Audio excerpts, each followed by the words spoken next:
You go. Now, it was my birthday too, Tracy, that week. March 11th, I was at the dentist. When I started getting the texts from people that we were going to be canceling that Sunday service, and I had tickets to go see Hamilton. But I did go to see Hamilton. Made it there and back alive. So we all had this shared experience back March 2020. And at the same time, Jane Hirschfield, who is a California poet and lives up in Northern California, wrote a poem to commemorate that time for her. She said, in a way, a poet is prepared for a pandemic because we're always trying to look into the most difficult things and find a way to navigate to a deeper relationship with those events. So listen to Jane Hirschfield's poem, Today, When I Could Do Nothing. Today, when I could do nothing, I saved an ant. It must have come in with the morning paper still being delivered to those sheltered in place. A morning paper is an essential service. I am not an essential service. I have coffee and books, time, a garden, silence enough to fill cisterns. It must have first walked the morning paper as if loosened ink taking the shape of an ant. Then across the laptop computer, warm, then onto the back of a cushion, small black ant alone, crossing a navy cushion, moving steadily because that is what it could do. Set outside in the sun, it could not have found again its nest.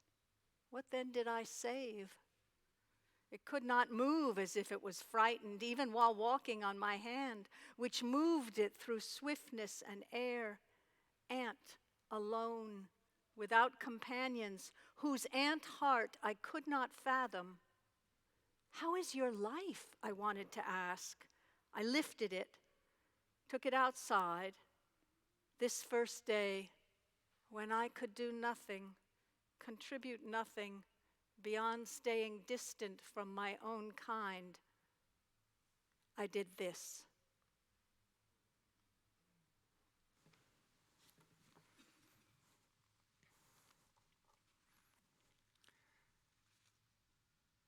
When did you know it would be more than just that couple of weeks? When did it dawn on you that we were in this thing for who knows how long? I'll tell you, when it hit me, it was when I was talking to my partner Satya 2 weeks later. She was living in Midtown Manhattan at that time, doing an internship at a Unitarian Universalist congregation. And her senior minister said, "Get out of town. We are taking everything online anyway. You should go to the Pacific Northwest and be with your family, because if you don't get out now, you're not getting out." And so she flew to Portland and completed the last 3 months of her internship at a distance. And perhaps it was as you were doing that, if you were the kind of person who was able to stay home during the pandemic, maybe that's when it dawned on you, or maybe it was as you watched the news reports and the numbers begin to climb. As you consider where you were when that realization dawned on you, I want to offer some words that you may have seen going around on Facebook or may have heard in a worship service by another UU minister, Lynn Ungar, inviting us to reconsider how we experienced this time of social distancing. This is called pandemic. What if you thought of it as the Jews considered the Sabbath, the most sacred of times? Cease from travel, cease from buying and selling. Give up, just for now, on trying to make the world different than it is. Sing, pray, touch only those to whom you commit your life. center down. And when your body has become still, reach out with your heart. Know that we are connected in ways that are terrifying and beautiful. You could hardly deny it now. Know that our lives are in another's hands. Surely that has come clear. Do not reach out with your hands. Reach out with your heart. Reach out with your words. Reach out with all the tendrils of compassion that move invisibly where we cannot touch. Promise this world your love, for better or for worse, in sickness and in health, so long as we all shall live.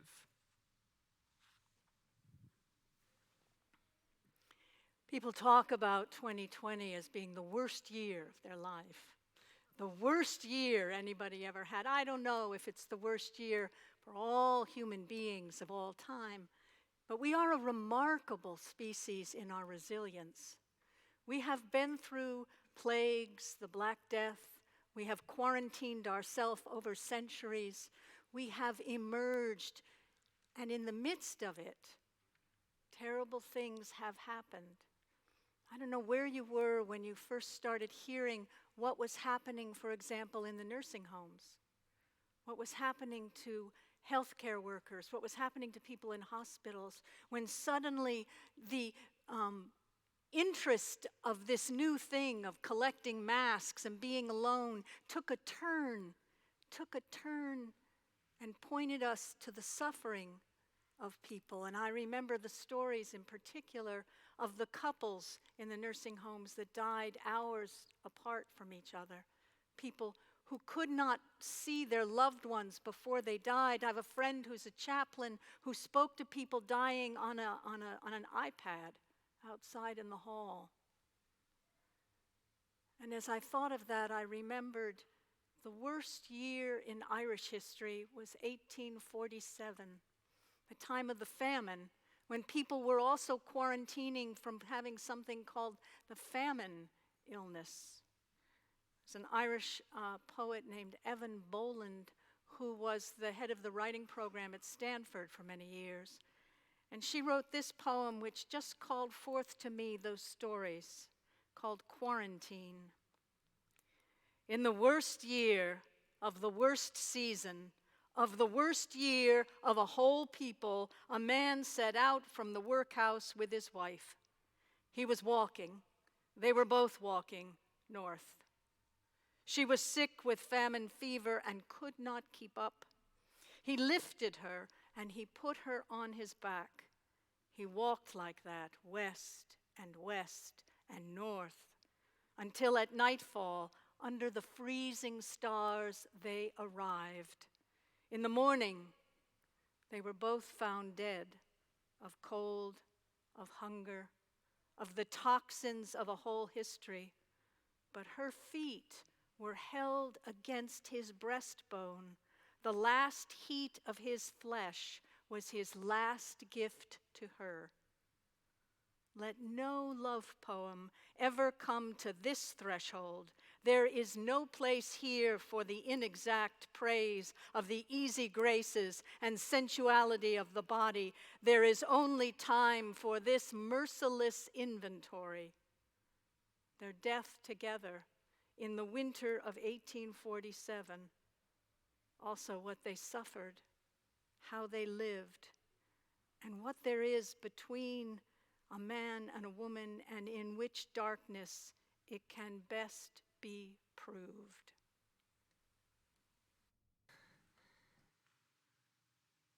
And the realization that the home we share belongs not just to a few of us, but to all of us.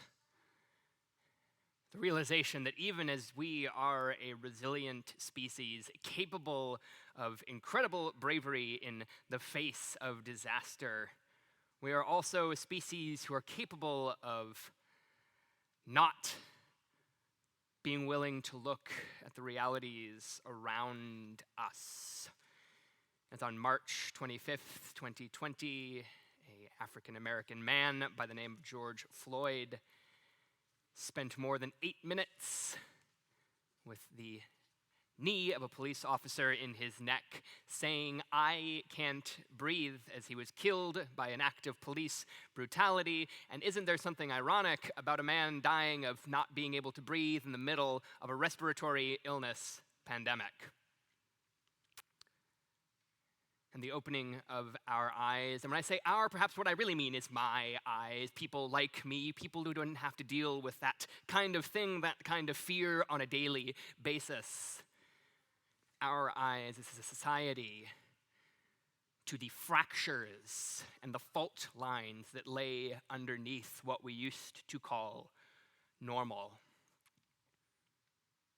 And so I would hear every night from my apartment in Portland the uprising in the streets as night after night, week after week, month after month, our brothers and sisters and siblings rose up and demanded a more just world for George Floyd and Breonna Taylor and so many others, too many others. This is a poem called George Floyd by Terrence Hayes. You can be a bother who dyes his hair Dennis Rodman blue in the face of the man kneeling in blue in the face. The music of his wrist, watch your mouth, is little more than a door being knocked out. Of the ring of fire around the afternoon came evening's bell of the ball and chain. Around the neck of the unarmed brother ground down to gunpowder dirt can be inhaled like a puff. The magic bullet point of transformation both kills and fires the life of the party like it's 1999, bottles of beer on the wall. Street people who sleep in the streets do not sleep without counting yourself lucky. Rabbit's foot of the mountain lion, do not sleep without making your bed of the river boat gambling. There will be no stormy weather on the water, bored to death. Any means of killing time is on your side. Of the bed of the truck transporting Emmett till the break of day. Emmett till the river runs dry, your face, the music of the spheres. Emmett till the end of time.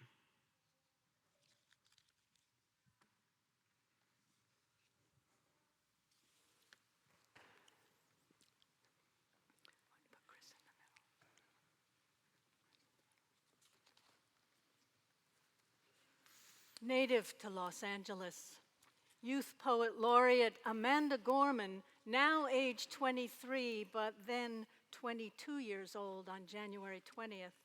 For 10 minutes, she held us all transfixed to the sound of her voice, the red of her hat, the yellow of her jacket, and what seared us to our seats was the truth and the hope and the wisdom and the compassion of her words. And this is just some of what she wrote on our behalf. When day comes, we ask ourselves, where can we find light in this never-ending shade? The loss we carry, a sea we must wade. We braved the belly of the beast. We've learned that quiet isn't always peace, and the norms and notions of what just is isn't always justice. And yet the dawn is ours before we knew it. Somehow we do it. Somehow we weathered and witnessed a nation that isn't broken but simply unfinished. We, the successors of a country and a time where a skinny black girl descended from slaves and raised by a single mother can dream of becoming president only to find herself reciting for one. And yes, we are far from polished, far from pristine, but that doesn't mean we are striving to form a union that is perfect. We are striving to forge our union with purpose. To compose a country committed to all cultures, colors, characters, and conditions of man. And so we lift our gaze not to what stands between us, but what stands before us. We close the divide because we know to put our future first, we must first put our differences aside. We lay down our arms so that we can reach out our arms to one another. We seek harm to none and harmony for all. Let the globe, if nothing else, say this is true, that even as we grieved, we grew. That even as we hurt, we hoped. That even as we tired, we tried. That we'll forever be tied together, victorious. Not because we will never again know defeat, but because we will never again sow division. Scripture tells us to envision that everyone shall sit under their own vine and fig tree, and no one shall make them afraid. If we're to live up to our own time, then victory won't lie in the blade, but in all the bridges we've made. That is the promise to glade the hill we climb, if only we dare. It's because being American is more than a pride we inherit. It's the past we step into and how we repair it. We've seen a force that should shatter our nation rather than share it, would destroy our country if it meant delaying democracy. And this effort very nearly succeeded. But while democracy can be periodically delayed, it can never be permanently defeated. And in this truth, in this faith we trust. For while we have our eyes on the future, history has its eyes on us. This is the era of just redemption we feared at its inception. We did not feel prepared to be the heirs of such a terrifying hour, but within it we found the power to author a new chapter, to offer hope and laughter to ourselves. So while once we asked, how could we possibly prevail over catastrophe? Now we assert, how could catastrophe possibly prevail over us? We will not march back to what was, but move to what shall be, a country that is bruised but whole, benevolent but bold, fierce and free. We will not be turned around or interrupted by intimidation, because we know our inaction and inertia will be the inheritance of the next generation, become the future. Our blunders become their burdens. But one thing is certain. If we merge mercy with might and might with right, then love becomes our legacy and change our children's birthright. So let us leave behind a country better than the one we were left. Every breath from our bronze-pounded chest, we will raise this wounded world into a wondrous one. We will rise from the golden hills of the west. We will rise from the windswept northeast where our forefathers first realized revolution. We will rise from the lake-rimmed cities of the Midwestern states. We will rise from the sun-baked south. We will rebuild, reconcile, and recover. And every known nook of our nation and every corner called our country, our people diverse and beautiful, will emerge battered and beautiful. When day comes, we step out of the shade of flame and unafraid. The new dawn balloons as we free it, for there is always light, if only we're brave enough to see it, if only we're brave enough to be it.